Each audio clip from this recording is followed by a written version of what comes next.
किन किन धाराओं का उल्लंघन इसके अंतर्गत हुआ। जिस भी व्यक्ति को गिरफ्तार किया जाता है उसे गिरफ्तारी के आधारों से अवगत कराया जाए। हेलो फ्रेंड्स, स्वागत है आप सभी का मेरे चैनल में। सभी को नमस्कार। और आज हम एक हाईकोर्ट इलाहाबाद का मैटर लेकर के आए हैं, तो जिसको समझेंगे, जिसमें एक अमर उजाला की ये 25 तारीख कटिंग है, 25/1/2026 की ये कटिंग है। इसमें क्या लिखा गया है कि लिखित कारण बताए बिना गिरफ्तारी की तो नपेंगे पुलिस अधिकारी हाईकोर्ट। हाईकोर्ट ने ऐसा कहा है कि बिना कारण बताए अगर गिरफ्तारी की है तो उसके खिलाफ कार्रवाई की जाएगी, विभागीय जांच की जाएगी, साथ ही उनको सस्पेंशन भी किया जाएगा। और क्या लिखा है, गौतम बुद्ध नगर के रिमांड मजिस्ट्रेट का आदेश रद्द किया गया है। कोर्ट ने कहा कि तत्काल रिहा करें किसको, जिसको गिरफ्तार किया गया है उसको, और डीजीपी को सर्कुलर जारी करने का आदेश दिया गया है। इसमें याची के जो वकील हैं उन्होंने क्या कहा था, याची के अधिवक्ता ने दलील दी कि गिरफ्तारी के वक्त पुलिस ने गिरफ्तारी मेमो की प्रति नहीं दी है।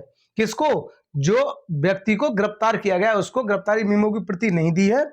इस तथ्य को रिमांड मजिस्ट्रेट की अदालत ने अनदेखा कर रिहाई की मांग खारिज कर दी। यह गिरफ्तारी नियमों का उल्लंघन है।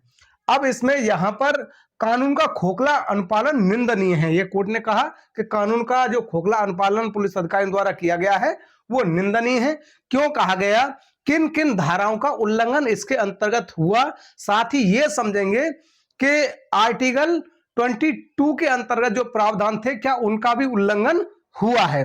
तो आगे देखते हैं हम कि मैटर क्या था। मैटर को समझते हैं पहले। ये जो बेंच थी कोर्ट नंबर 46 था और ऑनरेबल जस्टिस सिद्धार्थ जी, ऑनरेबल जस्टिस जय कृष्ण उपाध्याय जी की ये बेंच थी। इसमें पिटिशनर जो थे उमंग रस्तोगी एंड अदर्स थे, और रेस्पोंडेंट कौन थे? State and others. तो स्टेट के खिलाफ ये किया गया था।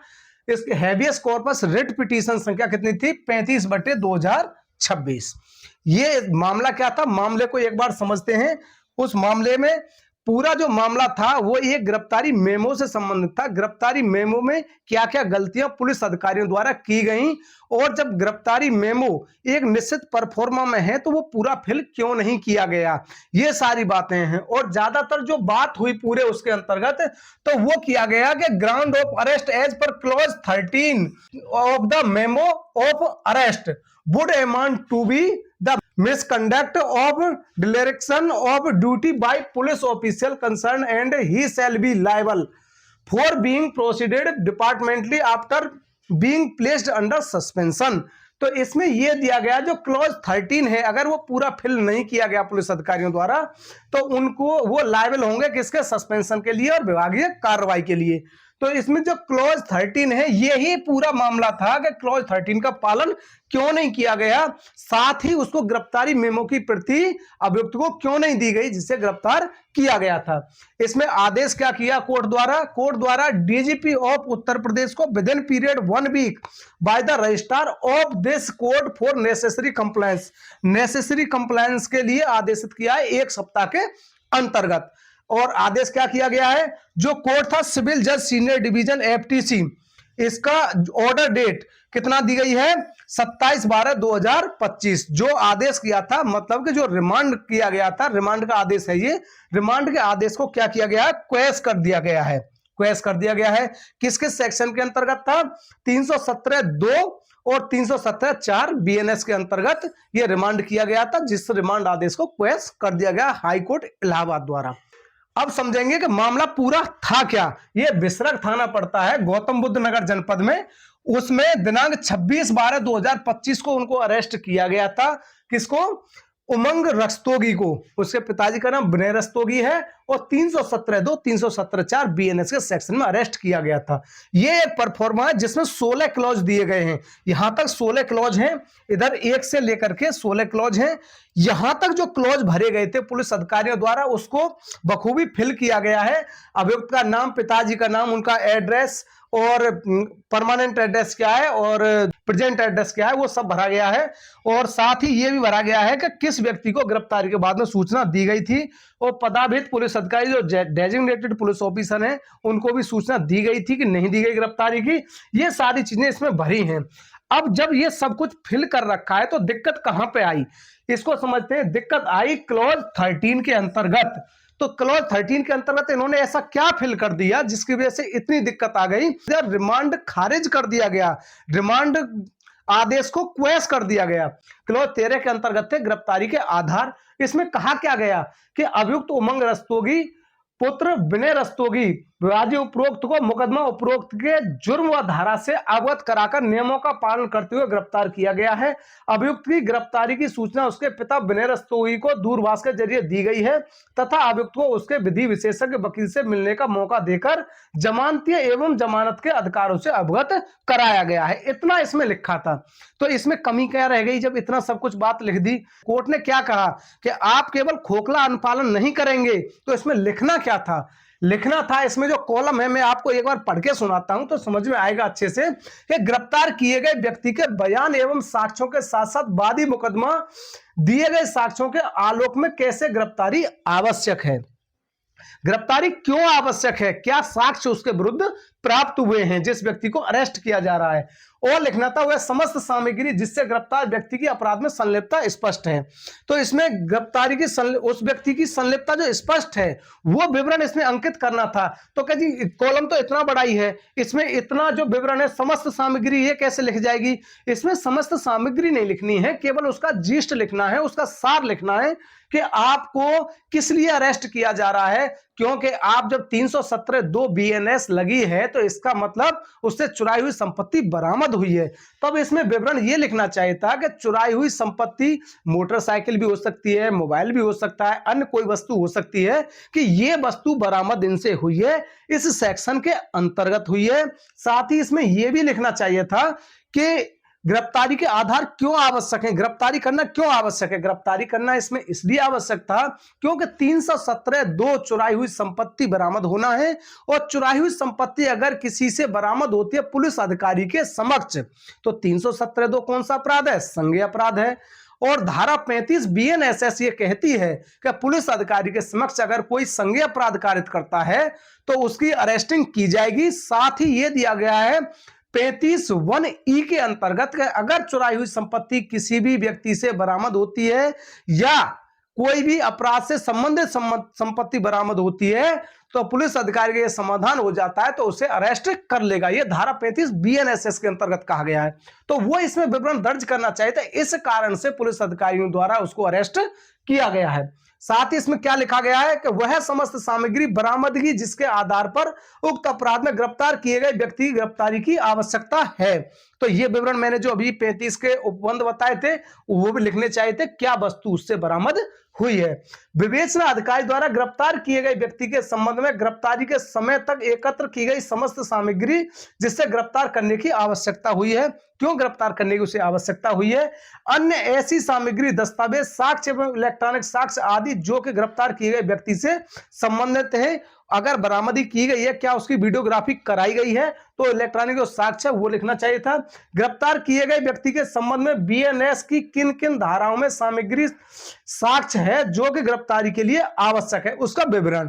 तो इनमें से ये जो खोखला अनुपालन नहीं करना चाहिए था इसमें पूरा फिल करना चाहिए था। साथ ही उन्होंने इसमें यह अनुपालन किया है उनके अभियुक्त को उसके विधि विशेषज्ञ वकील से मिलने का मौका देकर जमानत या जमानत के अधिकार से अवगत कराएगा। ये धारा 38 बीएनएसएस के अंतर्गत है तो उसे ये तो दिया गया है। यहां पर एक कॉलम इसमें बने हुए हैं, ये सारे कॉलम उन्होंने लिखा है कि हाँ मौका दिया गया है। लेकिन अब अभियुक्त क्या कहता है, अभियुक्त ने यह कहा कि मुझे तो गिरफ्तारी मीमो प्राप्त ही नहीं हुआ है, पुलिस अधिकारी ने ऐसा नहीं किया है। तो उसके लिए क्या आवश्यकता है, पहले मैं आपको एक बात बता दूं कि इसमें जो गिरफ्तारी मीमो पूर्व में जब सीआरपीसी लागू थी तो पुलिस अधिकारी अपने अनुसार गिरफ्तारी मीमो बनाते थे और या विवेचक जो भी अपने अनुसार गिरफ्तारी मीमो बनाया उससे ही फिल किया भर दिया। लेकिन अब जब से बीएनएसएस लागू हुई है तो इलाहाबाद द्वारा यह बात की गई कि अलग अलग परफॉर्मा यहां पर प्रेषित किए जा रहे हैं जो ठीक नहीं है। इस कारण से एक निश्चित परफॉर्मा बनाने हेतु डीजीपी उत्तर प्रदेश को निर्देशित किया गया था। और यह निर्देशित किया गया था किस मामले में, यह मामला था कि क्रिमिनल मिसरिट पिटीशन संख्या 934/2025 मंजीत सिंह बनाम उत्तर प्रदेश राज्य, इसमें दिए गए निर्देशों के अनुपालन में गिरफ्तारी मेमो तथा व्यक्तिगत तलाशी मेमो नए प्रारूप में तैयार किए जाने के संबंध में निर्देश। तो ये गिरफ्तारी मेमो व्यक्तिगत तलाशी मेमो बनाना था। तो इसके लिए डीजीपी महोदय द्वारा डीजी प्रपत्र संख्या 25/2025 दिनांक जुलाई 25 2025 को जारी किया गया था। और ये परफॉर्मा जो जारी किया गया था, ये परफॉर्मा क्या था तो उसको हम देखते हैं एक बार। ये परफॉर्मा जो अभी बिसरख थाना पुलिस द्वारा जो भरा गया है इस मैटर में, वही परफॉर्मा था, पूरा टोटल वही परफॉर्मा था। इसमें क्लॉज 13 के अंतर्गत वही विवरण अंकित है जो यहां पर दिया गया है। आप इसे जूम आउट करके देख सकते हैं। इधर इसमें फिर कमी कहां रह गई जब ये सब कुछ दिया गया था? एक तो क्लॉज 13 पूरा उन्होंने फिल नहीं किया, ये कमी रह गई। साथ ही उसे गिरफ्तारी मीमो की प्रति प्रदान नहीं की गई है। तो गिरफ्तारी मीमो प्रति प्रदान करने के लिए इस परफॉर्मा में कहां लिखा है?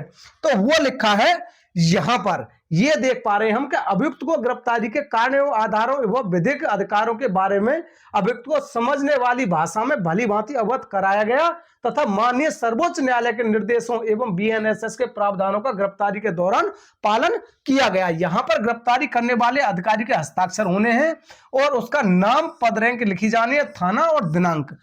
तो इसमें अभियुक्त के बारे में क्या विवरण है कि अभियुक्त को प्राप्ति रसीद एक प्रति प्राप्त की और वो इस बात का साक्ष्य क्या था, यहां पर अभियुक्त गिरफ्तार व्यक्ति के सिग्नेचर कराने चाहिए और यहां पर सिग्नेचर उस व्यक्ति के कराना चाहिए जिससे उसकी गिरफ्तारी की सूचना दी गई है, उसके रिश्तेदार को या उसके द्वारा नाम निर्दिष्ट किसी व्यक्ति को उसके यहां पे होने चाहिए थे। गवाहों के हस्ताक्षर और पूरा नाम पता यहां पे होने चाहिए थे और हस्ताक्षर यहां पे होने चाहिए थे।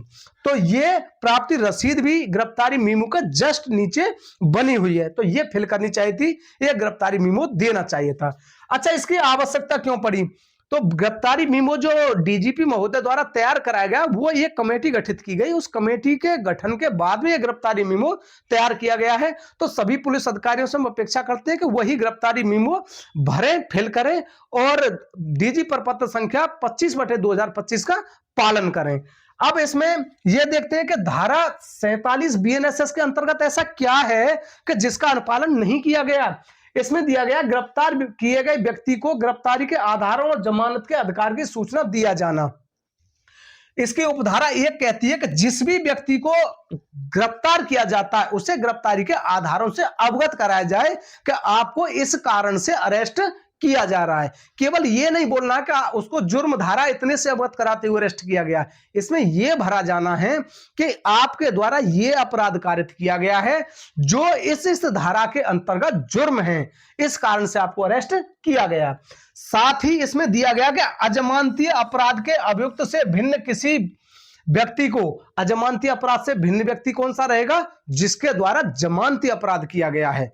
अगर जमानती अपराध किया गया है तो उस व्यक्ति को पुलिस अधिकारी सूचना देंगे कि आपके द्वारा जमानती अपराध कारित किया गया है, आप अपने प्रतिभूओं का इंतजाम कर लें। यह बात कहां लिखी है? देखो, प्रतिभूओं का इंतजाम कर लें, यह बात उपधारा 2 में लिखी गई है 47 की। अब धारा 48 क्या कहती है उसे समझते हैं। जो धारा 48 है, धारा 48 संबंधित है मजिस्ट्रेट से भी संबंधित है, साथ ही पुलिस अधिकारियों से भी संबंधित है। तो इसमें लिखा गया कि गिरफ्तारी करने वाले व्यक्ति की गिरफ्तारी आदि के बारे में नातेदार मित्र को जानकारी देने की बाध्यता। उपधारा 1 जो कहती है, उपधारा 1 कहती है कि कोई भी पुलिस अधिकारी या अन्य व्यक्ति अगर किसी को अरेस्ट करता है तो अरेस्ट की कंडीशन में उसे गिरफ्तारी और उसे किस स्थान पर रखा गया गिरफ्तारी के बाद में, उसके किसी मित्र को या किसी सगे संबंधी को, नातेदार को या अन्य ऐसे व्यक्ति को जो गिरफ्तार होने वाला व्यक्ति है जिसका नाम निर्दिष्ट करे कि मेरी गिरफ्तारी की सूचना उस व्यक्ति को दे दी जाए, उसको गिरफ्तारी की सूचना दी जाएगी। जब गिरफ्तारी की सूचना दे दी जाती है तो उपधारा 2 के अंतर्गत जब उसे थाने में लेके आया जाता है तो उसको उसके इन अधिकारों से अवगत कराया जाएगा कि आप अपनी गिरफ्तारी सूचना किसको देना चाहते हैं, उसका नाम बता दें, तो उन अधिकारों से किया जाएगा, अवगत कराया जाएगा। अब इसमें उपधारा 3 कहती है कि जब उसे अवगत करा दिया गया है और उसके द्वारा बता दिया फलाने व्यक्ति को सूचना दे दो, तो उस व्यक्ति का विवरण इसमें थाने में रखे जाने वाली पुस्तक में लिखा जाएगा, मतलब जर्नल डायरी के अंतर्गत उसका नाम लिखा जाएगा किसको गिरफ्तारी की सूचना दी गई है। अब रेस्पॉन्सिबिलिटी स्टार्ट होती है मजिस्ट्रेट की। मजिस्ट्रेट की कौन सी? जिसके समक्ष गिरफ्तार हुआ व्यक्ति पेश किया जाता है। अब पेश करने वाले व्यक्ति के लिए क्या प्रावधान है? उस मजिस्ट्रेट का जिसके समक्ष ऐसे गिरफ्तार किया गया व्यक्ति प्रस्तुत किया जाता है, यह कर्तव्य होगा। क्या कर्तव्य होगा? कि वह अपना समाधान करे कि उपधारा 2, उपधारा 3 जो यहां पर दी गई थी कि अपेक्षाओं का ऐसे गिरफ्तार किए गए व्यक्ति के संबंध में अनुपालन किया गया है या नहीं किया गया। आमतौर पर पुलिस अधिकारी क्या सोचते हैं, जो भी गिरफ्तारी करते हैं, कि रिमांड के लिए हमने पेश किया था लेकिन हमारा रिमांड रिफ्यूज कर दिया गया, या ये सोचते हैं कि मजिस्ट्रेट द्वारा हमको रिमांड नहीं दिया गया है और इसमें छोटी छोटी खामियां देखी गई हैं। जबकि इस मैटर में पिटिशनर के अधिवक्ता द्वारा रिमांड करते समय भी ये बात कही थी कि गिरफ्तारी मीमो की प्रति प्रदान नहीं की गई है, लेकिन रिमांड मजिस्ट्रेट द्वारा उसका रिमांड कर दिया गया था। इसी कारण से हाई कोर्ट द्वारा रिमांड को क्वेश कर दिया गया है। रिमांड का आदेश जो था उसे क्वेश कर दिया गया है। अब यहां पर उनकी मजबूरी है, उनकी रेस्पॉन्सिबिलिटी है ये कि वो अपना समाधान ये करेंगे। तो पुलिस अधिकारियों को यह ध्यान रखना है कि जो गिरफ्तारी मीमो दिया गया है निश्चित परफॉर्मा में है, वही परफॉर्मा में भरा जाए, या गिरफ्तारी मीमो को आप डाउनलोड कर सकते हैं। तो इसका डीजी प्रपत्र संख्या 25/2025 है और 25 जुलाई 2025 को जारी किया गया था। उसी डीजी प्रपत्र के अंतर्गत यह पूरा गिरफ्तारी का मेमो का परफॉर्मा दिया गया है, इसको पूरी तरह से भरें तो इससे बचा जा सकता है, ऐसी समस्या का सामना न करना पड़े।